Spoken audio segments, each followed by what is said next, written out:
Matul dawn l-aħħar 3 ijiem il-Fondazzjoni Rise organizzat attività f'San Ġwan biex jinġabru fondi għal bini ta' proprjetà minn fejn tkun tista' topera programmi ta' rijabilitazzjoni għal prigunieri ta' Kordin. Rise hija għaqda mhux governattiva li nibtet fuq idea tal-kappillan tal-Habs ta' Kordin, Father Franco Fenek u Charles Mifsud. Lan ta' din l-organizzazzjoni ġdida u li taħdem għal prigunieri bl-iskop li tgħin lill-priġunieri jirriformaw ruhom u jkunu kapaċi jitlu lura fis-socjeta.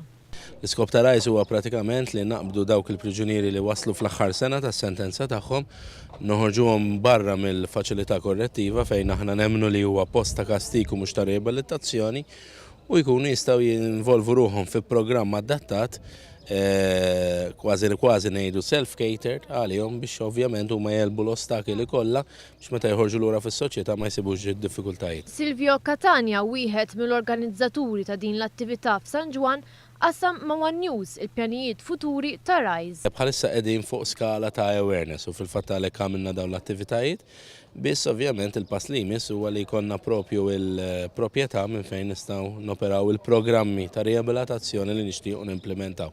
L-attività tal-ħadd saret qrib il-ġnien Patri Leopoldo Tabone f'San Ġwan. Patri Tabone kien kappillan tal-Habs ta' Kordin u kien l-ewwel persuna li beda jaħdem għall-integrazzjoni tal-priġunieri biex dawn isibu saqa fuq rashom wara li joħorġu mill-ħabs.